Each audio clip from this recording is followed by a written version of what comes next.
Good morning, good morning, good morning. Hello, hello, hello. This is Brother West coming to you with this with a message. Coming to you with a message this morning, this Saturday, and happy Sabbath to my brothers and sisters. And if you woke up on the wrong side of the bed, lay back down. Then as you're laying down, ask God to change things, to fix things, to correct things, to work things out. And listen to this. I will say this. It said that when you keep doing the same thing over and over and over again, it is considered insanity. But you keep doing the same thing over and over, but you expect a different result. You keep doing the same thing over and over, but you're getting the same result. And so you're going to keep doing it, expecting something different. And so they consider that insanity. You keep doing the same thing. You know what I'm saying?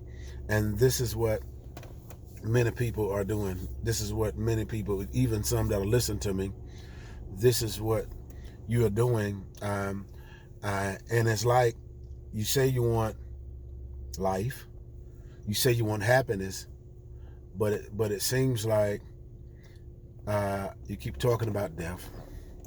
You keep talking about sadness. You keep talking about bad things. And so a pattern or a behavior or a habit is formed by doing the same thing over and over and over again. And just say for an example, when you get hurt, when a person gets hurt, a person will never heal from that hurt if they keep picking on the wound. They keep picking at it. But what happens when you get cut, or something of that nature, you attack that situation and you put medicine on it, you put whatever on it, wrap it up. And once you wrap it up, you leave it alone. You leave it alone and allow the time alone for it to grow, for it to heal. And see, many of you that are listening to me, many of you're not being healed because you're not allowing whatever it is that you want God to heal to be alone. And, there has to be a time. There had to be a season and time for it to be alone in order for it to heal, just like a seed. Now, when a seed is planted in the ground, the scripture said that it has to be planted deep. Then once it's in the ground, it'll abide alone, then it'll die. But did you hear? But it's going to abide alone. It's going to die. But in that death, in that lone place, life, that stem, it's going to come by giving it time. And so many of you that listen to me, because you're not giving certain things time, it's not dying. Because you're not giving certain things time, it's not going through the proper process that it needs to go through in order for it to flourish. There's a process from seed time to harvest. After the seed has been planted, there's a process where you have to leave the seed alone. You have to leave it alone and do the proper thing, like the nourishment, put water down or whatever. And the water is the word. The water is God. See, God said one water, one plant, but it's God that causes increase. And so many of you just have to be still. You have to be still. And what I want to say also in that being still is that there's one thing to make a mistake. There's one thing to fall. There's one thing to have a proclivity. There's one thing to, not to see certain things, but and fall. But there's another thing is when you see certain things and you fall, and after you fail, you have opportunity to get up again. You have opportunity to correct it. You have opportunity. You have opportunity to do something about it, but when you have an opportunity to do something about it and don't do it, then this is what God is looking at, and this is what God is saying to those believers who were sitting there. It's just like the 4 stages of seed falling or seed being planted. One fell by the wayside. One was planted in thorns. One was planted on thistles. One was planted in good ground. But one fell by the wayside. just fell out and laying there and laying there. And that's what happened to many of you. You fell by the wayside. You ran well, but who hindered you? You were going with God. You were doing what God called you to do. But some kind of way, out of nowhere, you got knocked down. You got blindsided. You got hoodwinked. You got bamboozled. Something happened to you that you didn't anticipate. But in this blow, because you didn't anticipate it, hit you so hard, you don't want to get up. You don't want to get up no more. Matter of fact, you want to stay right there at that place where you got knocked down, at that place where you got betrayed, at that place where you got hurt, at that place where you lost it all. You want to stay right there. You want to stay right there. And there's a passage in the Bible that reminded me of a man who was lame, and he was at the place of this pool of Bethesda where his healing was at. And so not only he was lame, but he was lame and couldn't walk for 38 years. And so he had 38 opportunities to find his healing, but all he had to do was get to the pool.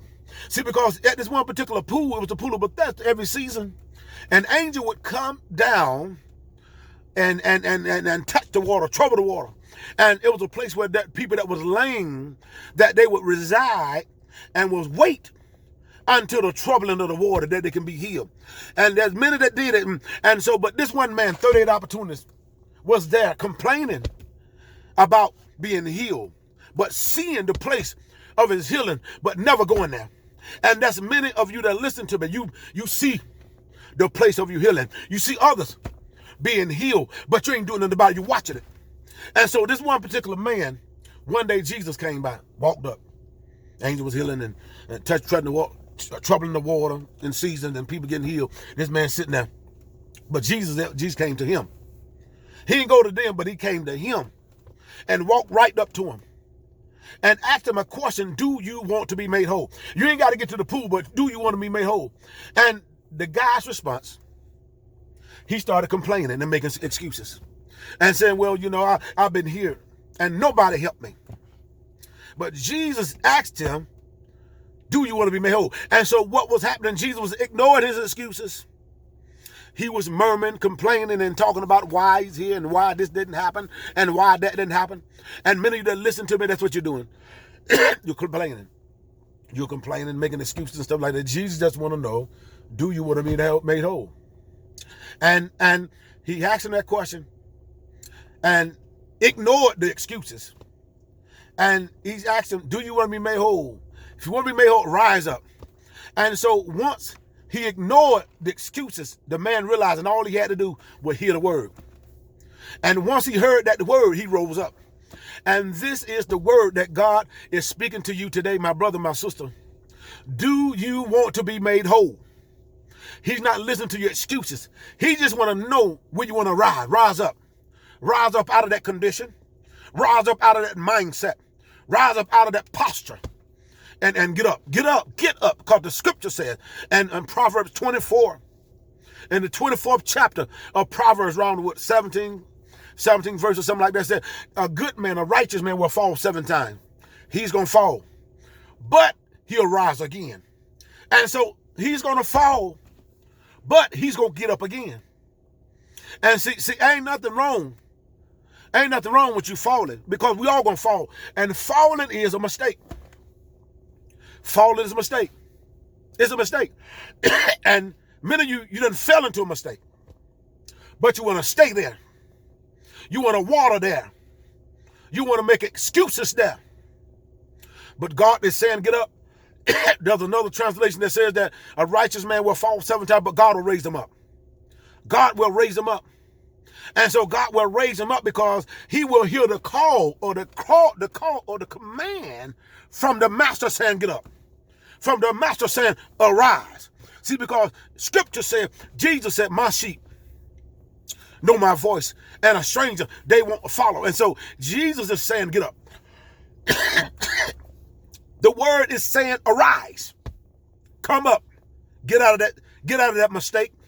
And so you got to free yourself. You got to free yourself from that, because you'll never move forward looking back. Because what you need to do out of that mistake and what you've been through, You might have messed up. You might have calculated wrong. You might have guessed wrong. Whatever it was that you did that was wrong, it's over. It's a teaching moment. Abstract or learn and get the information. Get the information from that test. Get the information from that encounter and arise. Is that all right? Happy Sabbath. God bless you.